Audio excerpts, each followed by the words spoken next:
Bonjour à tous, bienvenue à cette quatrième capsule informative sur le projet Énergie Saguenay de GNL Québec. Petite capsule à travers laquelle j'ai l'occasion de m'entretenir avec les experts sur les différents enjeux qui concernent le projet Énergie Saguenay. Mon nom est Stéphanie Fortin, je suis directrice des affaires publiques pour GNL Québec et aujourd'hui, on va parler navigation. Pour l'occasion, je suis accompagnée de notre directeur environnement, M. Sylvain Ménard. Bonjour Sylvain. Bonjour Stéphanie. Alors, avant d'aller de façon plus technique, si on veut, dans le sujet de la navigation, si tu permets, Sylvain, j'aimerais introduire notre charte d'engagement maritime, qui est un engagement dont nous sommes vraiment, vraiment fiers chez GNL Québec. Donc, en février 2020, nous nous sommes engagés à travers une charte d'engagement maritime. Nous sommes conscients que la portion navigation de notre projet est extrêmement importante, mais également pour nous, mais pour la communauté aussi. Donc, c'est pourquoi on s'est engagé à travers cette charte-là. Notre charte, elle est composée, elle repose en fait sur 4 piliers. Et ces piliers-là, ils sont inspirés du plan stratégique du gouvernement du Canada pour le rétablissement du Beluga. Quels sont-ils, ces piliers? Alors, les voici. L'avancement du savoir scientifique et les innovations technologiques. Ce pilier-là vient avec un engagement fort qu'on appelle le programme de gains sonores et qui vient avec une enveloppe de 5 millions. On va en discuter tout à l'heure avec Sylvain. Le deuxième pilier, l'adoption des meilleures pratiques. Alors, à travers ça, on parle des innovations, la recherche et développement qui se fait sur les navires. Ça aussi, on va le voir un petit peu plus tard tout à l'heure. La sensibilisation, c'est très important de nos employés, de nos fournisseurs, de nos partenaires d'affaires. Ce sont tous c'est très important la sensibilisation à cet égard-là avec les parties prenantes. Et le quatrième pilier, on parle de la concertation avec les acteurs du milieu. Donc, vraiment pour s'assurer d'avoir un échange sur toutes les informations scientifiques qui concernent la navigation et les utilisateurs de la rivière Saguenay. Alors, Sylvain, justement, parle-nous donc de cet engagement fort-là qui est à travers notre charte maritime, le programme de gains sonores. Oui, tout à fait, Stéphanie. Je suis particulièrement fier de pouvoir contribuer à notre programme de gains sonores dans lequel on a une enveloppe de 5 millions qui est disponible pour financer des initiatives de réduction de bruit pour les autres utilisateurs du Saguenay. En fait, malgré le fait qu'on va avoir 2 à 3 bateaux par semaine pour le projet, il ne faut pas oublier qu'à l'embouchure, on parle de près de 40 000 passages de navires par année quand on considère la navigation commerciale incluant les traversiers.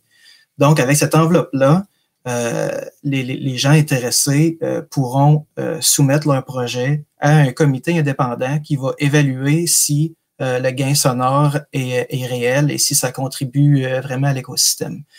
Si c'est le cas, il y aura moyen de financer l'initiative à même l'enveloppe. On peut penser, par exemple, à un promoteur de croisière qui voudrait changer des moteurs sur ses navires pour les rendre plus performants. Tantôt aussi, tu as glissé un mot sur les meilleures pratiques. Une de ces pratiques-là qui est très importante pour nous, c'est les mesures de réduction volontaire de vitesse. Donc, on s'engage avec nos armateurs à les respecter en tout temps. En fait, on a inclus des vitesses maximales dans nos études logistiques, ce qui fait en sorte que ça fait déjà partie du projet, ces réductions-là. Puis en plus, avec nos contrats avec les armateurs, on va s'assurer qu'il y a des clauses spécifiques qui vont assurer qu'ils vont respecter ces vitesses-là partout. Puis finalement, même entre les escoumins puis le terminal, le bateau est sous contrôle des pilotes de la Corporation des pilotes du Bas-Saint-Laurent qui eux-mêmes se sont engagés à respecter ces zones-là. Donc, on voit qu'on a plusieurs mécanismes justement de contrôle et à travers cette charte-là, plusieurs engagements. Sans faire de jeu de mots, la navigation pour GNL Québec, ça rime aussi avec innovation. On en a parlé tantôt à travers les piliers de notre charte, mais peux-tu nous parler des bateaux justement qui vont être construits spécifiquement pour transporter le gaz naturel liquéfié d'Énergie Saguenay vers les marchés internationaux? Oui, on est chanceux. En fait, pour le projet Énergie Saguenay, on va avoir des bateaux qui vont être construits sur mesure. Ils vont être développés pour le projet précisément. Donc, évidemment, on va s'attendre à des bateaux construits selon les plus hauts standards internationaux, ce qui comprend les classes de glace pour la navigation en hiver. Donc, les navires méthaniers, c'est des navires qui sont conçus avec une double coque Puis le GNL est inclus dans des réservoirs, 4 réservoirs à double paroi. Donc, on parle de 4 parois de protection pour le GNL. Un autre aspect important de ces navires-là, c'est qu'ils sont dotés d'un système de propulsion double, c'est-à-dire on a 2 moteurs, 2 hélices et 2 gouvernails qui fonctionnent de façon indépendante, ce qui assure une redondance en cas de bris. Il y a très, très peu de bateaux qui sont conçus de cette façon-là. Évidemment, tout l'équipement à la fine pointe de la technologie va être embarqué, que ce soit pour la navigation, la communication, la sécurité, incendie, etc. Ce qui fait en sorte que on a des navires qui sont extrêmement manœuvrables et performants pour leur taille. On parle d'une taille sensiblement la même que celle des bateaux de croisière qui circulent présentement sur le Saguenay. Au niveau du bruit, ça nous fait des navires qui sont, de par leur conception, déjà très silencieux comparativement à la moyenne des navires. On peut penser, par exemple, au fait d'avoir 2 hélices. Ça nous permet de réduire le diamètre des hélices, de réduire aussi la vitesse de rotation, ce qui réduit la vibration et donc ce qui réduit le bruit. On travaille présentement, puisqu'on a la chance de concevoir nos bateaux, on travaille à l'ajout d'autres technologies pour les rendre encore plus silencieux. Évidemment, c'est toutes des technologies qui existent déjà, mais ils n'ont jamais été inclus dans un seul navire. Donc, c'est le travail qu'on fait présentement. Donc, on parle d'isolation acoustique pour les engins, de retravailler l'hydrodynamisme, les coques, les hélices, dans le but de rendre tout ça plus performant. Une de ces technologies-là qui est particulièrement intéressante, c'est la lubrification de la coque par un rideau de bulles. Donc, en ayant une couche d'air sous la coque du navire, ça fait que le bateau glisse plus facilement sur l'eau. Donc, ça nous permet de réduire la puissance nécessaire pour maintenir la même vitesse. Donc, encore une fois, quand on réduit la puissance, on réduit la vibration, on réduit le bruit. Au final, l'ajout de toutes ces technologies-là font en sorte qu'on aura des navires qui pourront être certifiés officiellement silencieux par différentes sociétés de classification maritime.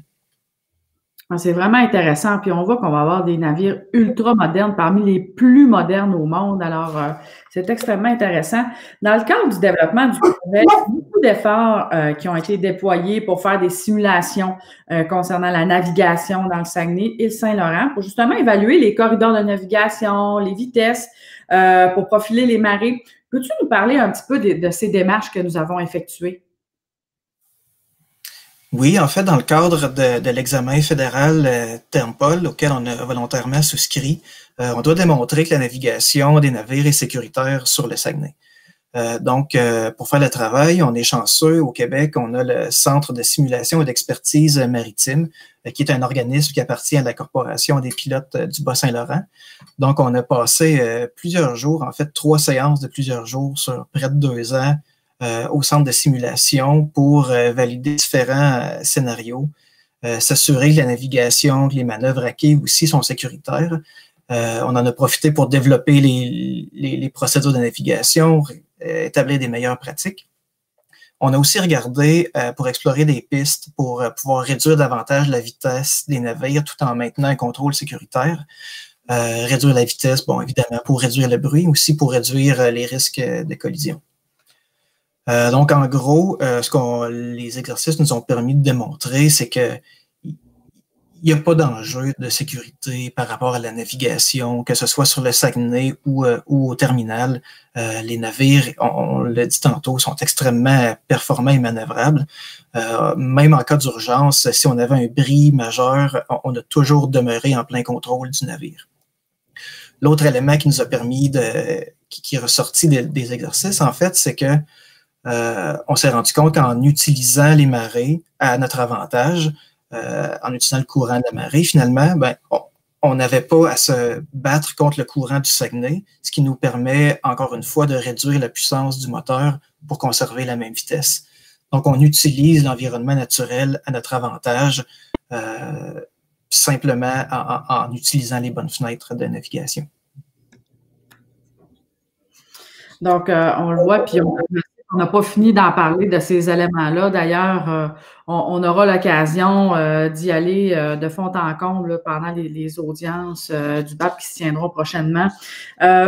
Si tu permets, on ne changera pas vraiment de sujet, mais si on parlerait un peu de carburant, en fait, et de gaz à effet de serre.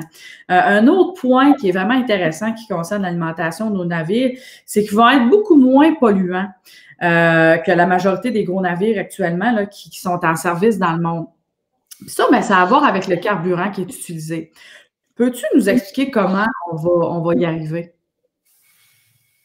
Oui, mais les moteurs seront alimentés au gaz naturel. En fait, on utilise le GNL qui est à bord du navire qui s'évapore pendant le parcours. On l'utilise pour alimenter les moteurs au lieu d'utiliser du mazout ou du diesel. Ce qui fait en sorte qu'on réduit les émissions de GES, mais on réduit aussi beaucoup les émissions de particules fines et d'autres contaminants. Un autre effet intéressant, ben, c'est le fait que justement, on n'a pas à transporter de mazout. On va avoir une petite quantité de diesel marin qui est un carburant liquide qui est beaucoup plus léger que ces mazouts lourds qui sont transportés par plusieurs navires. Et c'est une solution qui est empruntée de plus en plus dans le monde, justement, l'utilisation du gaz naturel liquéfié qui devient une solution de rechange pour la diminution des gaz à effet de serre dans la navigation. Donc, on est chanceux, on va pouvoir utiliser ça.